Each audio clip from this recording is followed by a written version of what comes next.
ভাৱে আলোচিত হৈছে আৰু সকলোতকৈ মূল বিষয়টো হৈছে এনপিএছ বিষয়ক লৈ ইয়াত অত্যাধিক চৰ্চা হৈছে অত্যাধিক আলোচনা হৈছে আৰু ইতিমধ্যে আমি সদৌ অসম কৰ্মচাৰী পৰিষদে এনপিএছ ব্যৱস্থা বাতিল কৰি ওপিএছ ব্যৱস্থা প্ৰৱৰ্তনৰ হকে বিগত কাৰ্যনিৰ্বাহক সভাত এটা সিদ্ধান্ত লৈ এলানি কাৰ্যসূচী ঘোষণা কৰিছে আৰু সেই কাৰ্যসূচী অনুসৰি 24 ডিসেম্বৰ তাৰিখে অসমৰ প্ৰতিখন আঞ্চলিক কৰ্মচাৰী পৰিষদে তেখেতসকলৰ সংশ্লিষ্ট ৰাজহ চক্ৰ বিষয়া সম জিলা আয়ুক্ত বা এছডিসি সিভিল এছডিঅৰ জৰিয়তে মাননীয় মুখ্যমন্ত্ৰী মহোদয় এনপিএছ বাতিল কৰি ওপিএছ প্ৰৱৰ্তন কৰাৰ কাৰণে স্মাৰক পত্ৰ দিব তাৰ পিছতে জানুৱাৰী 2 তাৰিখৰ পৰা 10 জানুৱাৰীলৈকে প্ৰতিখন আঞ্চলিক কৰ্মচাৰী পৰিষদে নিজৰ সাংগঠনিক এলেকাত গণস্বাক্ষৰ কাৰ্যসূচী ৰূপায়ণ কৰিব ওপিএছ ব্যৱস্থা প্ৰৱৰ্তনৰ হকে আৰু সেই আঞ্চলিক সমূহে নিজৰ সাংগঠনিক এলেকাত প্ৰতিবাদী সভা আৰু সজাগতা সভা অনুষ্ঠিত কৰিব ওপিএছ ব্যৱস্থা প্ৰৱৰ্তনৰ হকে তাৰ পৰৱৰ্তী সময়ত সেই গণস্বাক্ষৰসমূহ সংশ্লিষ্ট জিলা কৰ্মচাৰী পৰিষদে জিলা আয়ুক্তৰ জৰিয়তে মাননীয় মুখ্যমন্ত্ৰী মহোদয়লৈ প্ৰেৰণ কৰিব আৰু তাৰ পৰৱৰ্তী সময়তে 28 তাৰিখৰ পৰা 31 তাৰিখৰ ভিতৰত সমগ্ৰ জিলা কৰ্মচাৰী সমূহে জিলা সদৰত প্ৰতিবাদী অৱস্থান ধৰ্মঘট কাৰ্যসূচী ৰূপায়ণ কৰিব 1 ফেব্ৰুৱাৰী অসমত এনপিএছ ব্যৱস্থা প্ৰৱৰ্তন হৈছিল আৰু এই 1 ফেব্ৰুৱাৰীটো অসমত সদৌ অসম কৰ্মচাৰী পৰিষদে কলা দিৱস হিচাপে পালন কৰি আহিছে আগন্তুক 2026 বৰ্ষৰ 1 ফেব্ৰুৱাৰী দিনা কৰ্মচাৰী পৰিষদে কলা দিৱস পালন কৰিব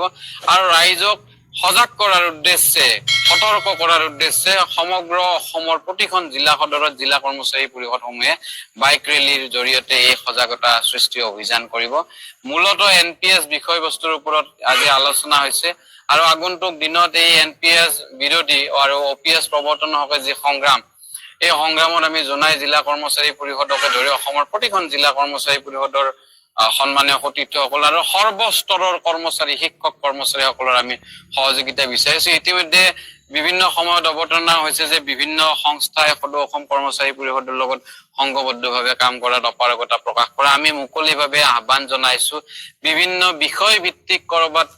মতদ্বন্দ থাকিব পাৰে কিন্তু এক বিষয়ত আমি সকলোৱে এক যে অসমত এনপিএছ ব্যৱস্থা বাতিল হ'ব লাগে ওপিএছ ব্যৱস্থা বহাল হ'ব লাগে আৰু সেই মূল বিষয় যত সকলোৱে ঐক্যমতত উপনীত হ'ব পাৰো এই মূল বিষয়টোত সমগ্ৰ বিভিন্ন বিভাগীয় সংস্থা সংঘৰ আমি পৰামৰ্শ লম আৰু সকলোকে লৈ একত্ৰিতভাৱে অনাগত দিনত সদৌ অসম কৰ্মচাৰী পৰিষদে অগ্ৰসৰ হ'ব আৰু আমাৰ আটাইতকৈ ভাল লগা বিষয় যে দৰমহা সংশোধন 10 বছৰৰ মূৰে মূৰে এইবাৰ অষ্টম দৰমহা আয়োগ গঠন হ'বলৈ গৈ আছে আমি সদৌ অসম কৰ্মচাৰী পৰিষদে অসম চৰকাৰলৈ অনুৰোধ ৰাখিছো যে অষ্টম দৰমহা আয়োগ অতি শীঘ্ৰে গঠন কৰক আৰু কেন্দ্ৰীয় চৰকাৰৰ কৰ্মচাৰীৰ সমহাৰত নহয় সমানকৈ ৰাজ্যিক চৰকাৰৰ শিক্ষক কৰ্মচাৰীসকলক বেতন বা সংশোধিত দৰমহা প্ৰদান কৰক আৰু এই সংশোধিত দৰমহা 1 জানুৱাৰী 2026 পৰা কাৰ্যকৰী কৰক এই বিষয়ত ইয়াত আলোচনা হৈছে আৰু খুব যোগাত্মক আলোচনা আমি আশা ৰাখিছো অসমৰ এটা সীমামূৰীয়া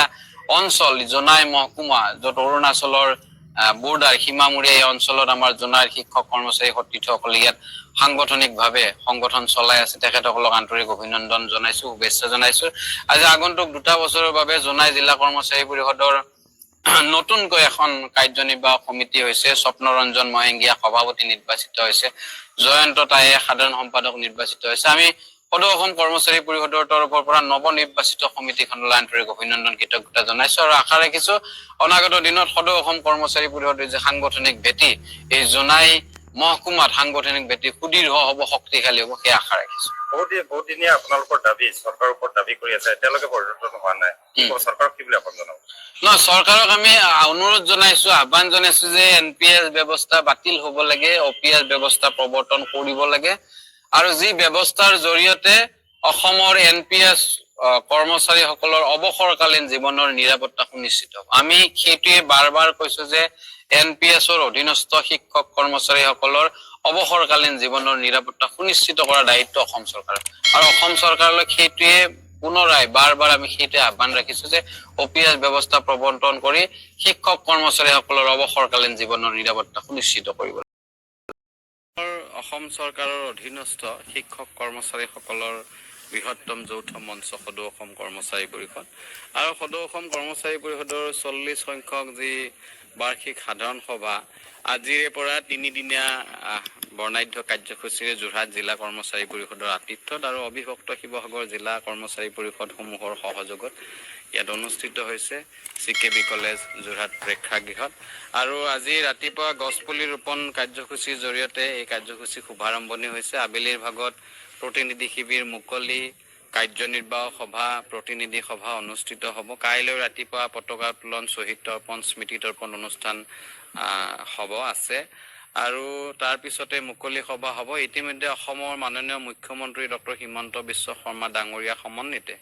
অসম চৰকাৰৰ কেইবাগৰাকীও কেবিনেট মন্ত্ৰী,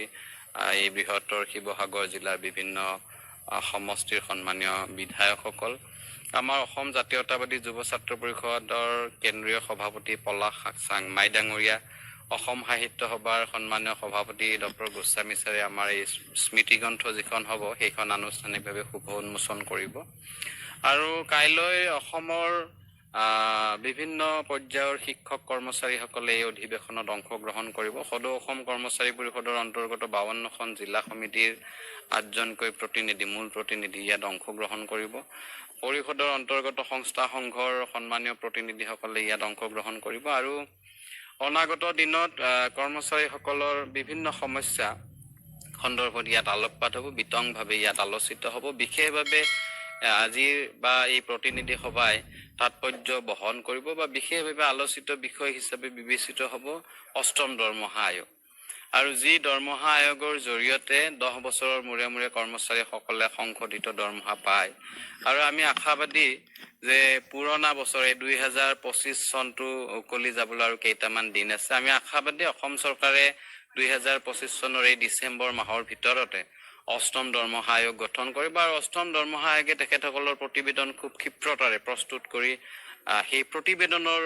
ভিত্তিত সেই প্ৰতিবেদন 1 জানুৱাৰী 2026 পৰা কাৰ্যকৰী অসমৰ শিক্ষক কৰ্মচাৰীসকলক লাভান্বিত কৰিব বুলি আমাৰ আশাবাদী। আৰু আটাইতকৈ জ্বলন্ত সমস্যাটো হৈছে কৰ্মচাৰী সমাজৰ